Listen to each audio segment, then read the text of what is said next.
ये हमारी एक और किट है जिस पे हमने ट्रांजिस्टर्स के एक और एप्लीकेशन को शो किया है। और इसमें जो ट्रांजिस्टर्स हैं उनको यूज़ करके हमने एक एंड गेट बनाया है, यानी एक एंड लॉजिकल गेट जिसके 2 इनपुट और 1 आउटपुट हैं। तो उसको हम डिटेल में इस वीडियो में स्टडी करेंगे कि कैसे एंड गेट वर्क करता है और ये ट्रांजिस्टर्स कैसे इस एंड गेट को इम्प्लीमेंट कर पा रहे हैं। इसके अलावा इसमें जो डिफरेंट कंपोनेंट्स लगे हैं उनके बारे में भी डिटेल में हम देखेंगे कि ये सारे कंपोनेंट्स कैसे वर्क करते हैं और उनको कैसे हम लगा सकते हैं। और इसमें जो भी कंपोनेंट्स लगे हैं आपको इस बोर्ड में जो दिख रहे हैं कंपोनेंट्स, वो सारे हमारी तरफ से आपको प्रोवाइड किए जाएंगे। इसके अलावा जो भी लेआउट दिख रहा है, लेआउट भी हमारी तरफ से आपको मिलेगा और मैनुअल्स मिलेंगे जिसकी हेल्प से आप इजीली सर्किट को बना सकते हैं।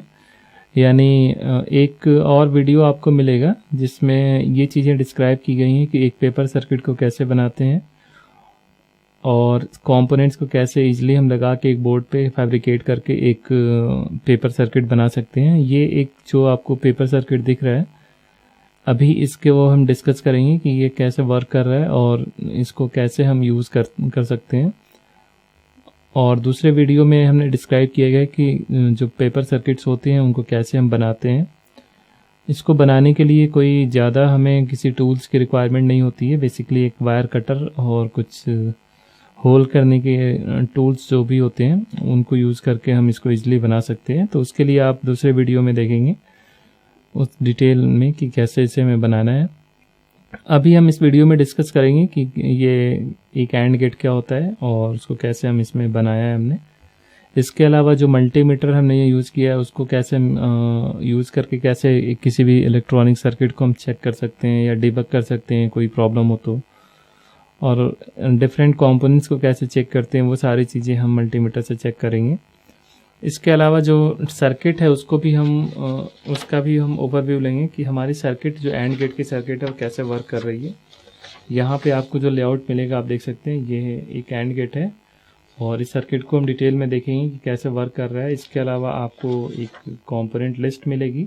इस लिस्ट में हर एक कंपोनेंट का डिटेल डिस्क्रिप्शन दिया हुआ है, यानी जितने भी कंपोनेंट्स लगे उनकी क्या क्या कितनी क्वांटिटी है, वो उसका इमेज कैसा है, उसको कैसे आइडेंटिफाई करेंगे, उसको टेस्ट कैसे करेंगे और क्या प्रिकॉशन हमें रखना है उसको यूज़ करते समय, वो सारी चीज़ें हमने यहाँ पे डिस्कस की हैं। आप देख सकते हैं जितने भी कंपोनेंट्स इसमें लगे हैं और इन दोनों की हेल्प से आप सर्किट को यानी कंपोनेंट्स को सही जगह पे लगा पाएंगे। फॉर एग्जांपल यहाँ पे एक R4 जो है वो 1 किलो ओम का रेजिस्टेंस है। तो इस सर्किट में आप देखेंगे कि यहाँ पे R4 जो है वो रेजिस्टेंस है, तो यहाँ पे हमें 1 किलो ओम का एक रेजिस्टेंस लगाना है। तो इस तरह से हम इस सर्किट को बना सकते हैं मैनुअल्स के थ्रू। अभी सबसे पहले हम कंपोनेंट्स को डिस्क्राइब करेंगे कि इसमें जो भी कंपोनेंट्स लगे हैं वो कैसे वर्क करते हैं, उनको क्यों यूज़ करते हैं, और उसके बाद हम सर्किट को डिटेल में स्टडी करेंगे। देन हम देखेंगे कि हमारी सर्किट कैसे वर्क कर रही है। और थ्रू आउट हम ये भी देखते जाएंगे कि जो कंपोनेंट्स यूज़ कर रहे हैं हम उनको कैसे मल्टीमीटर के थ्रू चेक कर सकते हैं। सबसे पहला जो हमारा कंपोनेंट है वो पावर सप्लाई के लिए बैटरी है। बैटरी जो DC 9 वोल्ट की बैटरी है जो कि DC पावर दे रही है। यानी इलेक्ट्रॉनिक सर्किट्स ऑलमोस्ट जितनी भी सर्किट्स होती हैं वो सारी DC पे वर्क करती हैं। तो DC सोर्स हमें चाहिए तो बैटरी बेस्ट ऑप्शन है उसके लिए, या फिर आप कोई अडाप्टर यूज़ कर सकते हैं या कोई दूसरा सोर्स भी यूज़ कर सकते हैं जहाँ पे आपको DC पावर मिलता हो। तो जो हमारे लिए सबसे इजीली एक्सेसिबल कंपोनेंट है यानी पावर सोर्स है वो बैटरी है। 9 वोल्ट की बैटरी आप देख सकते हैं। ये हर जगह अवेलेबल होता है तो इसको आप इजीली अपने सर्किट के लिए यूज़ कर सकते हैं। और इसको आप एक बार चेक कर लेंगे यूज़ करने से पहले कि ये बैटरी फुली चार्ज है कि नहीं।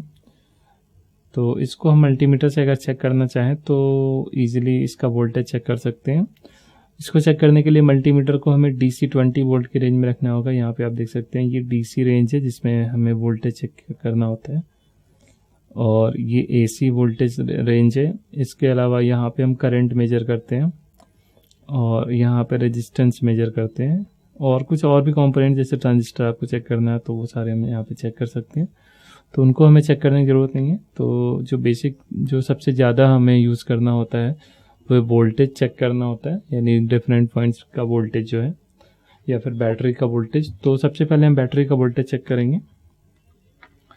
तो इसमें आप बैटरी में देखेंगे कि जो पॉजिटिव टर्मिनल है ये प्लस लिखा हुआ है, तो पॉजिटिव पे रेड और नेगेटिव पे ब्लैक वाला वायर हम ले जाएंगे। ये तो आप देख सकते हैं कि जो मल्टीमीटर है वो इंडिकेट कर रहा है 9.7 वोल्ट, यानी बैटरी हमारी फुल्ली चार्ज्ड है। इसके अलावा जो स्विच है वो हमने यूज़ किया है। स्विच का काम होता है ऑन ऑफ करना, यानी कनेक्शन बनाना और कनेक्शन को ओपन या क्लोज करना। यानी यहाँ पे 0 मीन्स कनेक्शन हमारा ओपन है और 1 मीन्स कनेक्शन हमारा क्लोज्ड है। तो जब कनेक्शन क्लोज्ड है तो ये दोनों पॉइंट्स आपस में कनेक्टेड रहेंगे, और जब ओपन है तो ये दोनों पॉइंट्स आपस में डिस्कनेक्ट हो जाएंगे।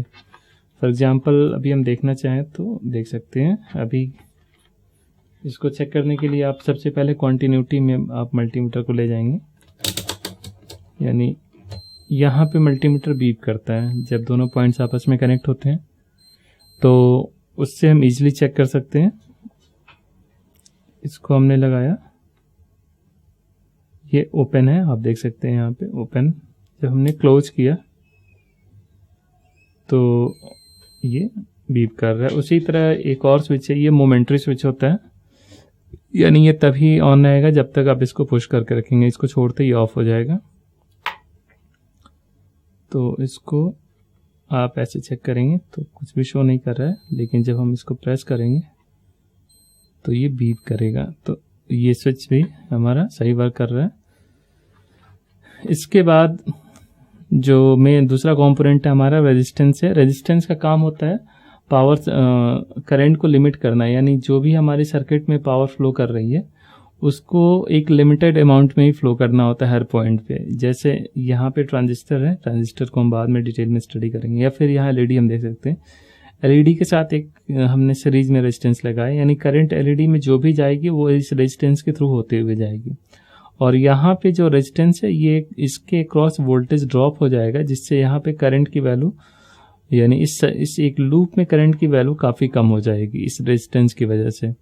तो बेसिकली हम ये समझ सकते हैं कि रेजिस्टेंस का काम होता है करंट को रजिस्ट करना, यानी जो करंट फ्लो हो रहा है उसकी वैल्यू को कम करना, यानी उसको कंट्रोल करने के लिए हम ये एक डेफिनेट वैल्यू का रेजिस्टेंस लगाते हैं। यहाँ पे हमने 1 किलो ओम का रेजिस्टेंस लगाया, सो दैट कि यहाँ पे जो एलईडी है उसमें एक प्रॉपर अमाउंट से ज़्यादा करंट फ्लो ना हो, अदरवाइज एलईडी ये डैमेज हो सकती है।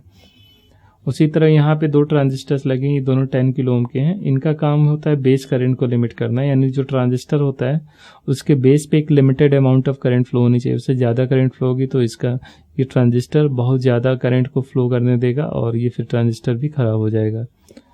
तो इस तरह से ये जो डिफरेंट रेजिस्टेंसेस हैं उनको हम यूज़ करते हैं। यहाँ पे जो रेजिस्टेंस है इसका यूज़ कर रहे हैं यहाँ पे वोल्टेज प्रोवाइड करने के लिए, इसको हम बाद में डिस्कस करेंगे। पहले हम ट्रांजिस्टर्स के बारे में देखते हैं। जो ट्रांजिस्टर्स होते हैं वो एज ए स्विच वर्क कर रहे हैं।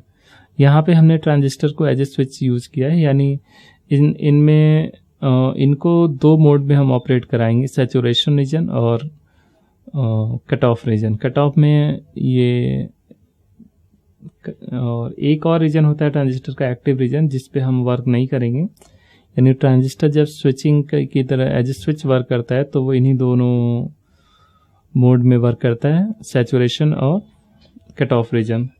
तो बेसिकली जो ट्रांजिस्टर होता है उसके 3 टर्मिनल होते हैं, आप देख सकते हैं यहाँ पे 3 टर्मिनल हैं। और इसमें जो टर्मिनल्स हैं ये कहलाते हैं एमीटर, बेस और कलेक्टर। यानी ये एमीटर है, ये बेस है और ये कलेक्टर है। और इनको इन सिंबल में हम शो करते हैं। इसमें एक रिंग दिख रहा है आपको, रिंग में ये वाला पॉइंट बेस कहलाता है और ये वाला कलेक्टर। और जहाँ पे एरो बना होता है, यहाँ पे आप देखेंगे एक एरो बना हुआ है। इस एरो की बात ये हम नहीं कर रहे हैं, ये एरो इस सर्किल के बाहर है तो इससे हमें कोई मतलब नहीं है। ये जो ट्रांजिस्टर है इसके अंदर जो एरो बना है ये एमीटर कहलाता है, यानी इस पॉइंट को हम एमीटर से रिप्रेजेंट करते हैं। यानी इस कॉर्नर पे जो ट्रांजिस्टर का पॉइंट होगा वो एमीटर होगा, उसी तरह यहाँ पे भी इस कॉर्नर पे एमीटर होगा। ट्रांजिस्टर दो तरह के होते हैं, एनपीएन, पीएनपी। ये दोनों ट्रांजिस्टर एनपीएन है, इसलिए इन एरो को बाहर की तरफ से हमने इंडिकेट कराया। यानी दो एनपीएन ट्रांजिस्टर्स लगे हैं जिनमें ये कलेक्टर है, ये बेस है, ये एमिटर है, यह कलेक्टर, बेस और एमिटर। तो बेस में जैसे कि एक करंट फ्लो करती है तो इसका जो कलेक्टर होता है वो एमीटर से कनेक्ट हो जाता है इंटरनली। यानी हम ये अज्यूम कर सकते हैं कि जब बेस पे proper amount of current flow कर रही है तो ये दोनों पॉइंट्स आपस में कनेक्ट हो गए। उसी तरह इसके बेस पे भी जब कोई करंट फ्लो कर रही है तो ये दोनों पॉइंट्स भी आपस में कनेक्ट हो जाएंगे। तो इससे ये दोनों ट्रांजिस्टर ऑन हो जाएंगे जब दोनों रेजिस्टेंस दोनों के बेस पे करंट मिलेगा। तो उससे ये जो करंट है यहाँ पे आ रहा है सप्लाई, वो सीधे सीधे यहाँ आ जाएगा। यानी जब हम इसको ऑन करेंगे तो पावर सप्लाई इधर से फ्लो होगा जो इसके बेस पे जाएगा। इस स्विच को हमने ऑन किया तो, और ये स्विच तो हमारा ऑन ही है तो इसके कलेक्टर पे भी जाएगा, और जब ये ऑन होगा तो इसके कलेक्टर पे जाएगा, जब ये भी ऑन होगा तो इसके एमीटर पे चला जाएगा। तो इसके एमीटर से जो है आउटपुट हमने लिया है, एक एलईडी को दिया है और यहाँ पे एक रेजिस्टेंस लगाया है जिससे कि यहाँ पे एक प्रॉपर वोल्टेज हो, अदरवाइज ये डायरेक्टली ग्राउंड से कनेक्ट हो जाएगा। तो इसी करंट की वजह से ये एलईडी ग्लो करती है। यानी जब दोनों ट्रांजिस्टर ऑन होंगे तभी ये एलईडी ग्लो करेगी, अदरवाइज नहीं करेगी। यानी यहाँ से जो करंट आ रहा है वो इस रेजिस्टेंस के थ्रू होते हुए एलईडी को जा रहा है। एलईडी यहाँ पे एज ए इंडिकेटर वर्क कर रही है। यानी एलईडी जो होता है उसके भी दो टर्मिनल होते हैं, एक एनोड कहलाता है, एक कैथोड। यानी बड़ा वाला लेग जो होता है एनोड कहलाता है, छोटा वाला कैथोड। और करंट जो फ्लो करती है वो एनोड से कैथोड की तरफ फ्लो करती है। तो इसको लगाते समय हमें ध्यान रखना है कि इस सिंबल में भी आप देखेंगे कि ये जो ट्रायंगल है और इसमें एक ये लाइट बाहर की तरफ निकल रही है, इट मीन्स कि यहाँ पे हमें एलईडी लगानी है और एलईडी का एनोड इस साइड रहेगा, कैथोड इस साइड रहेगा। ये सिंबल में हम इस चीज़ को हमें ध्यान रखना है लगाते समय एलईडी को। तो सारे कंपोनेंट्स हमें प्रॉपरली इसी तरह से लगा लेने हैं जैसा इस सिंबल में आपको दिख रहा है। और इसमें जो वैल्यूज है रेजिस्टेंस की वो आप चाहें तो चेक कर सकते हैं, या फिर आपको जो मैनुअल मिला है उसमें कलर कोडिंग दी गई है कि कौन से रेजिस्टेंस का क्या कलर होगा। फॉर एग्जांपल ये एक रेजिस्टेंस है तो इसका जो कलर कोड है ब्राउन, ब्लैक और रेड है। इट मीन्स कि ये रेड ये 1 किलो ओम का रेजिस्टेंस है, ये दोनों 10 किलो ओम का रेजिस्टेंस है। तो ये इन चीज़ों का हमें ध्यान रखना है कि जो रेजिस्टेंस है वो सही वैल्यू के होने चाहिए। और साथ में जो ट्रांजिस्टर्स हैं उनको भी लगाते समय हमें ध्यान रखना है कि एमीटर बेस कलेक्टर को सही डायरेक्शन में हम लगाएं। यहाँ पे आप देखेंगे कि जो कलेक्टर है वो इस कॉर्नर पे आना चाहिए, यानी जो फ्लैट सरफेस है वो इस तरफ रहेगा। ऐसे हमें नहीं लगाना है, अदरवाइज ये कलेक्टर हो जाएगा जो कि इस सर्किट के अकॉर्डिंग गलत हो जाएगा कनेक्शन। तो सारे कनेक्शन करने के बाद फिर हम एक बार अपने इस सर्किट को पावर सप्लाई देंगे।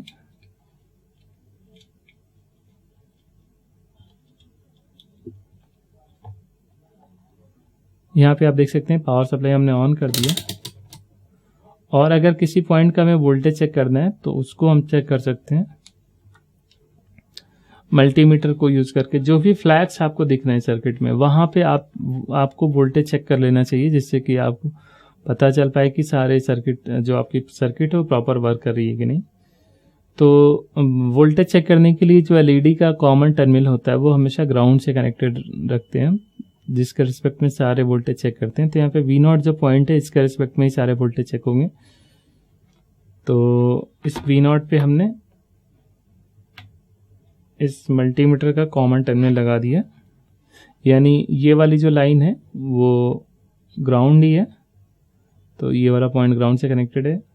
और इसके बाद सबसे पहले तो हम यहाँ चेक करना चाहते हैं कि यहाँ वोल्टेज आ रहा है कि नहीं। तो उसके लिए आप इस ट्रांजिस्टर के एमीटर पे कलेक्टर पे चेक करेंगे तो आप देख लेंगे कि यहाँ वोल्टेज आ रहा है। यानी ये वाला सारा जो ये पूरे पॉइंट्स हैं ये आपस में कनेक्टेड हैं, तो हर जगह ये 9.7 वोल्ट आ रहा है।